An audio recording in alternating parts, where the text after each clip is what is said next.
Ce cas est vraiment inhabituel. Un tueur sans cœur a poignardé sa victime plus de 100 fois et a laissé son corps dans les bois avant de rentrer chez lui et de prétendre que rien ne s'était passé. Pourquoi l'a-t-il fait? Et pourquoi sa mère s'est-elle impliquée? Bienvenue à Jacksonville, en Floride, la plus grande ville de l'État ensoleillé. Rencontrez Tristan Bailey, une amie loyale, une athlète talentueuse et une amatrice de Starbucks. Elle fréquentait l'Académie Patriot Oaks à St. John's, en Floride, avec d'autres adolescents talentueux. Elle était une pom-pom girl dévouée et l'aimait tellement qu'elle avait décidé de continuer à le faire tout au long du lycée et de l'université. Tout a changé un matin lorsque la petite fille a été déclarée disparue par ses parents. Le dimanche 9 mai, jour de la fête des mères, sa mère et son père étaient déjà debout en train de préparer le petit déjeuner. Tout allait bien et ils n'avaient aucune raison de suspecter que quelque chose était arrivé à leur Tristan. Madame Bailey est allée réveiller sa fille vers 10 heures du matin, mais, à sa grande surprise, elle n'était pas dans sa chambre. Les parents se sont mis en état d'alerte et la mère a signalé la disparition de sa fille à la police. La communauté dans laquelle ils vivaient n'avait pas d'antécédents criminels. Ils vivaient à Durban Crossing, une communauté exceptionnelle qui rappelle les jours passés où les enfants jouaient dehors et où les rires résonnaient dans les rues. C'est un quartier connu pour ne pas voir beaucoup d'activités policières ou de criminalité. Certainement pas de kidnapping ou de meurtre. Étant très soudés, tout le monde se connaissait et ils se comportaient comme des amis. À en juger par toutes les images, toutes les personnes semblaient en faire partie de la classe moyenne supérieure et étaient bien élevées. La mère a donc signalé la disparition de sa fille et toute la communauté s'est impliquée à ce moment-là. Les enquêteurs ont plus tard déclaré qu'ils avaient été impressionnés par le soutien du quartier. Les gens faisaient des flyers et aidaient à retrouver la fille de toutes les manières possibles. Enfin, sur une caméra de sécurité, Tristan Bailey a été vu marchant dans la rue vers 1h15 du matin. Elle avait dû sortir en cachette de la maison car c'était une heure trop tardive pour que ses parents la laissent sortir. Elle marchait dans le parking d'un centre de loisirs qu'ils avaient dans la région avec un de ses amis, Aiden Fucci, âgé de 14 ans. Différentes caméras de sécurité les ont montrés marchant dans le quartier et entrant dans une zone boisée de la ville. Un camarade de classe de Tristan et Fucci, dont le nom n'est pas mentionné probablement parce qu'il est mineur, a dit aux enquêteurs de St. John's que le couple avait traîné chez lui et était partis ensemble vers 1h du matin. Il semblait que les deux voulaient y faire une petite promenade au clair de lune. Rien ne s'est passé pendant un certain temps, ou du moins les caméras de sécurité n'ont rien enregistré. Mais 3 heures plus tard, les enquêteurs ont vu Aiden sortir de la zone boisée. Mais cette fois, il était seul. Aucun signe de Tristan. Après avoir visionné les images, la police est allée directement chez Aiden et l'a emmené au poste pour l'interroger. Juste après, ils lui ont demandé de leur montrer le chemin qu'il avait pris avec Tristan. Pendant qu'il était dans la voiture de police, il a sorti son téléphone, a pris plusieurs photos de lui-même et a ajouté la légende. « Hey les gars, quelqu'un a vu Tristan récemment. On s'amuse dans une voiture de police. »« Ouais, Tristan. Quoi de neuf les gars? Tristan, si tu sors. » Le cousin de Fucci a rapporté qu'il venait généralement chez elle plusieurs fois par semaine. La mineure a dit aux enquêteurs que la dernière fois qu'elle avait vu son cousin, c'était le jeudi 1er mai, mais qu'elle avait parlé à Fucci après qu'il eut envoyé la photo de lui-même depuis la banquette arrière de la voiture de patrouille. La photo a rapidement été partagée parmi tous leurs camarades de classe. Lorsqu'on lui a demandé si elle avait déjà été témoin de comportements étranges de la part de Fucci, les détectives ont déclaré que la jeune cousine avait dit que Fucci lui avait une fois dit qu'il pourrait aller en prison un jour. Mais ensuite, il avait soudainement changé d'attitude. Toujours dans la voiture, les rapports indiquent qu'à un moment donné, Fucci a commencé à pleurer et à frapper le dossier du siège en disant « Je vais me faire arrêter pour ça ». Il semblait qu'il voulait paraître innocent. Mais lorsque la police a fouillé sa chambre, elle a trouvé des vêtements tachés de sang de la fille. En plus de cela, ils ont également trouvé différents dessins sataniques dans sa chambre. Des images troublantes de filles avec des excès sur leurs parties génitales et des membres sectionnés. Une vue vraiment horrible. Lorsqu'on lui a demandé pourquoi il lui avait fallu si longtemps pour rentrer chez lui, Fucci a dit au détective qu'il avait marché seul pendant un certain temps, en disant au député qu'il avait continué à marcher jusqu'à ce qu'il rentre chez lui entre 3h et 3h30 du matin. Il a dit qu'il devait se vider la tête. Après 16 heures de recherche, son corps a été retrouvé. Un des voisins qui faisait du jogging a décidé de prendre une autre route ce jour-là. Pendant qu'il faisait son exercice, il a vu le corps de la fille. C'était dans une zone de broussailles, près de l'impasse de Settlestone Drive, à côté du lac. Il a immédiatement appelé la police sur les lieux de l'image horrible. La police est arrivée rapidement et, après enquête, a constaté que la fille avait été poignardée à de nombreuses reprises. La police a emmené le corps et a appelé les parents pour identifier et vérifier s'il s'agissait de leur fille. Malheureusement, c'était le cas. Elle était entièrement habillée, il n'y avait donc aucun soupçon de viol ou quelque chose de ce genre. Alors, comment le corps de la fille a-t-il pu se retrouver dans cette zone, avec de multiples blessures par arme blanche? Qui ferait une chose pareille à une fille de 13 ans?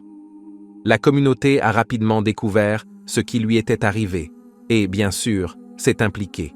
Ils ont commencé à examiner les enregistrements de sécurité personnelle pour essayer de trouver le meurtrier et ont travaillé main dans la main avec la police.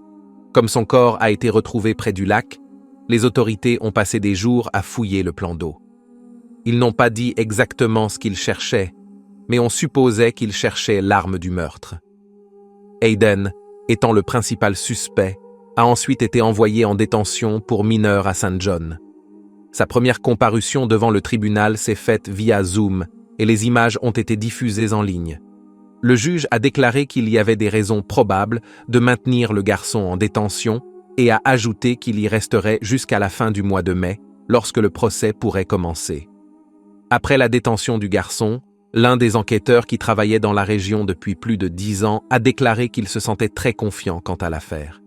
Il a également ajouté qu'elle serait poursuivie avec la plus grande rigueur. Cela signifiait qu'ils étaient convaincus d'avoir le bon suspect et qu'il avait commis l'acte horrible de poignarder Tristan à plusieurs reprises et de lui ôter la vie. Il n'y avait aucun doute à ce sujet dans l'esprit des enquêteurs.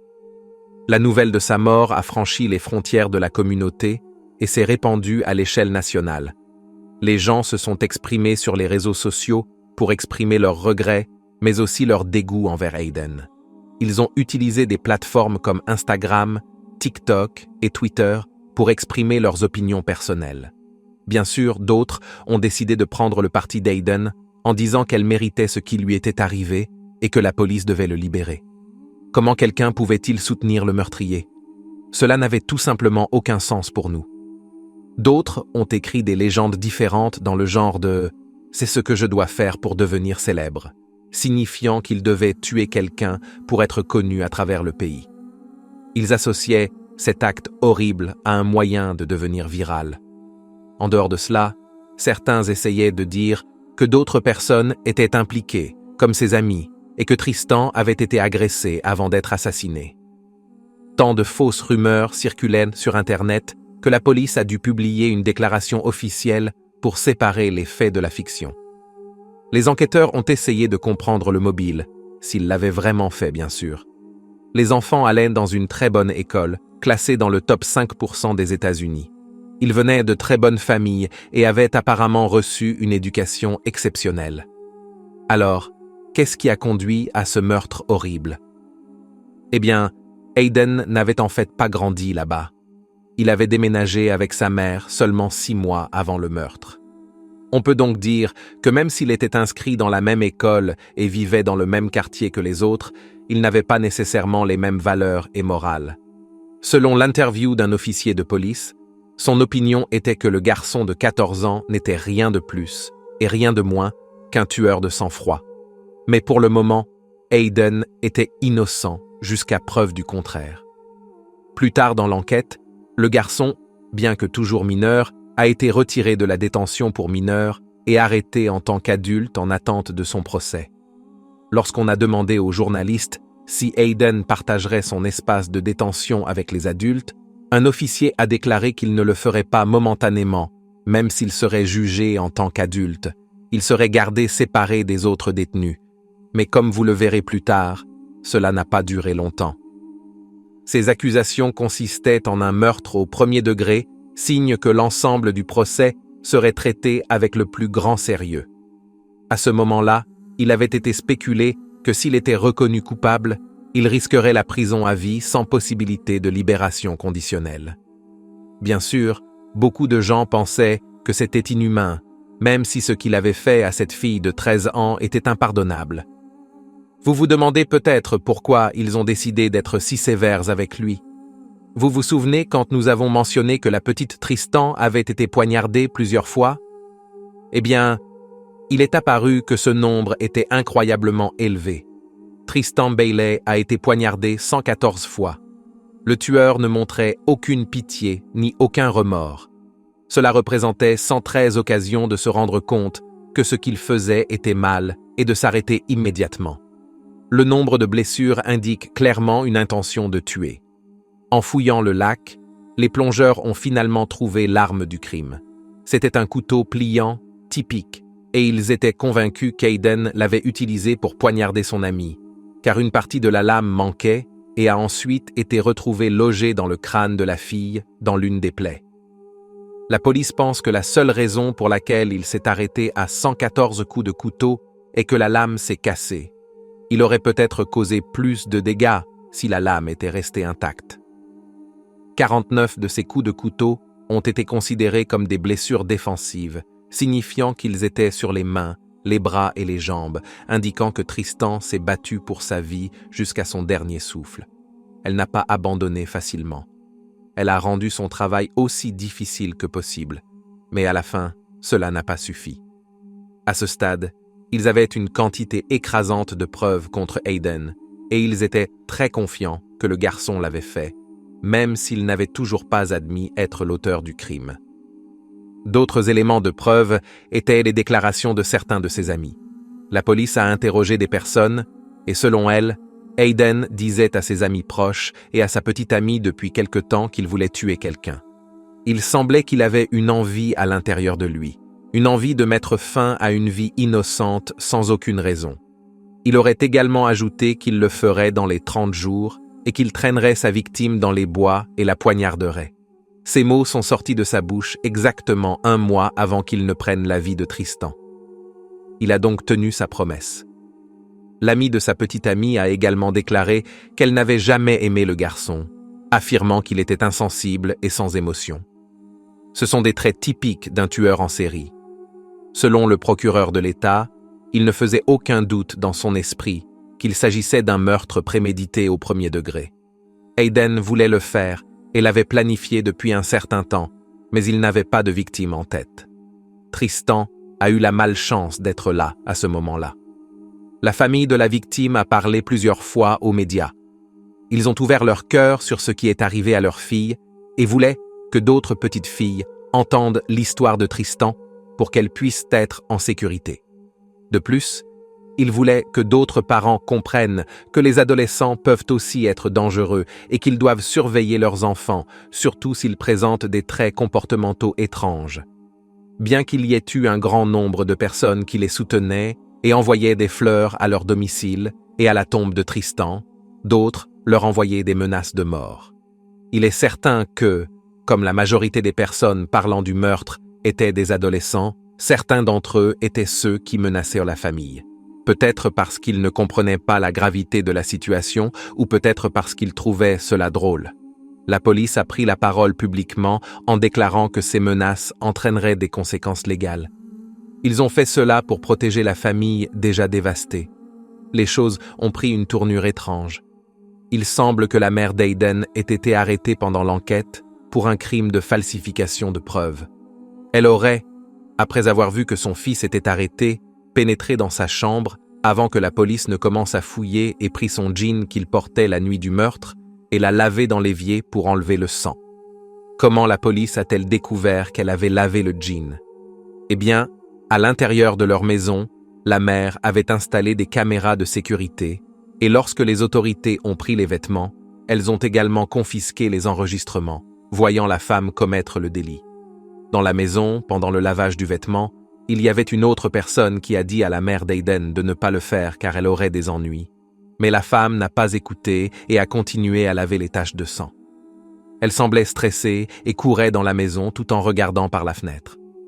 Il faut se rappeler que cela s'est produit avant que le corps ne soit trouvé et, supposément, elle n'avait aucune raison de s'inquiéter.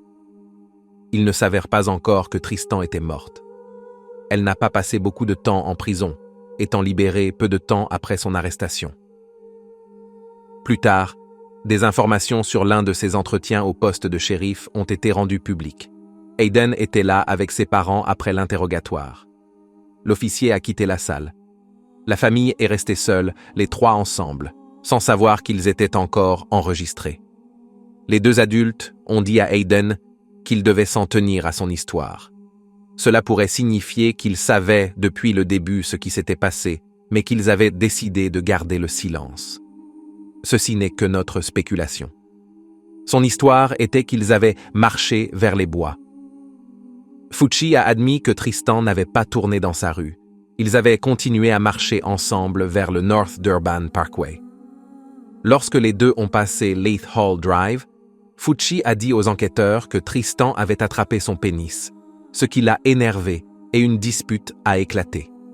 C'est alors qu'il a dit aux autorités qu'il l'avait poussée violemment au sol où elle s'était cogné la tête et l'avait laissée là, selon le rapport.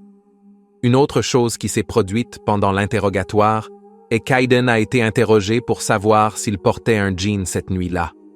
Il a répondu par l'affirmative, mais sa mère est immédiatement intervenue en disant qu'il se trompait et qu'il portait un pantalon kaki, essayant de protéger son fils en mentant sur un détail qui serait crucial lors de son procès. Mais cela ne pouvait pas être le cas. Le corps a été trouvé couché sur son côté droit, son téléphone portable, $20 et une vape goût barbe à papa ont été trouvés à côté d'elle. Tous les objets étaient couverts de sang. De plus, des écritures ont été trouvées sur ses chevilles. Sur sa cheville gauche, il y avait inscrit « Karma » et sur la droite, un dessin au stylo. Maintenant, si Aiden l'avait laissée là et que quelqu'un d'autre était venu la tuer, n'aurait-il pas pris les objets personnels après cela? Il semblait que personne ne prenait Aiden au sérieux à propos de ses affirmations et que le meurtre était en partie la faute de ses parents. Sa petite amie a également déclaré qu'il portait toujours des couteaux avec lui et surnommait les armes « piqueur » et « poker ». Lorsqu'on lui a demandé à quoi ressemblaient les couteaux, elle aurait décrit l'un d'eux comme ressemblant exactement à celui trouvé dans le lac. Finalement, Aiden a fini par partager l'espace de détention avec des adultes. L'accusation a publié une déclaration disant qu'ils avaient un témoin surprise pour le procès provenant de la prison du comté. L'identité de cette détenue n'était pas connue, mais il était présumé qu'il avait découvert des informations supplémentaires sur le meurtre après qu'Aiden lui ait peut-être dit quelque chose à lui ou à d'autres détenus. Le procureur a déclaré qu'ils avaient 250 témoins contre Aiden. Qu'il soit innocent ou coupable, il a fait forte impression sur un grand nombre de personnes que les autorités feront venir à la barre en faveur de la famille Bailey.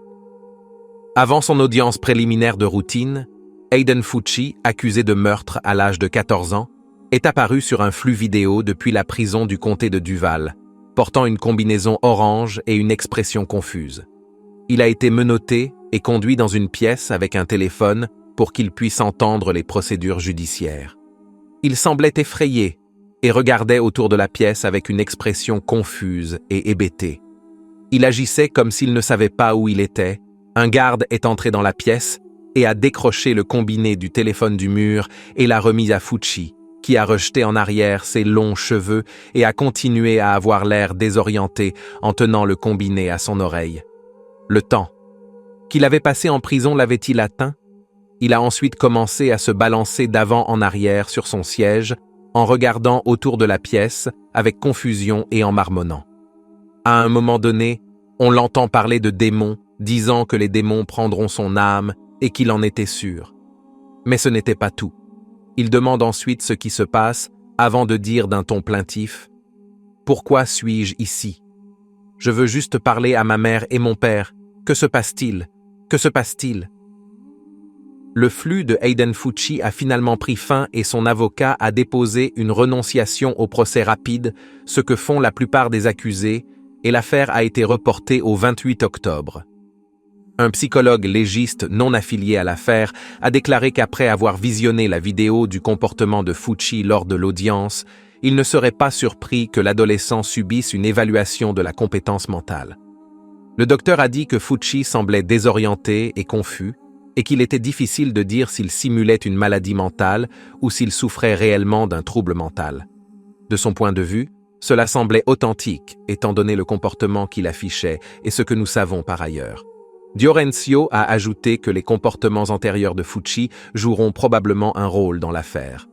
L'avocat Gene Nichols, qui n'est également pas affilié à l'affaire, a déclaré qu'il ne serait pas inhabituel de voir une évaluation de la compétence dans une affaire comme celle de Fucci, mais que cela pourrait prolonger le processus. Les jeunes sont souvent évalués avant le procès, et parfois cela peut prendre des mois avant qu'un verdict ne soit rendu. Pour l'instant, le juge n'a pas ordonné d'évaluation de la compétence mentale de Fucci, et les enquêteurs n'ont pas non plus indiqué s'il souffrait d'un trouble mental. Une audience distincte a été prévue pour Crystal Smith, la mère de Fucci. Tout a été reporté au 28 octobre. Elle est toujours sous enquête pour altération de preuves. Le 28 octobre, une autre modification a eu lieu. Aiden Fucci a renoncé à sa comparution au tribunal et une nouvelle date de pré-procès a été fixée au 2 février. Alors que l'affaire est toujours en cours d'investigation, nous pouvons supposer qu'avec toutes les preuves, Aiden risque probablement la prison à vie, mais seul le temps le dira. Quelle peine pensez-vous qu'il devrait recevoir? Dites-le nous dans les commentaires ci-dessous.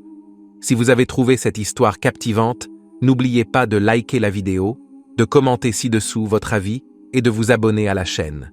Activez également la cloche de notification pour rester informé chaque fois que nous révélons une nouvelle affaire choquante. Jusqu'à la prochaine fois, restez en sécurité et gardez les yeux ouverts. On ne sait jamais ce qui peut se cacher dans l'ombre.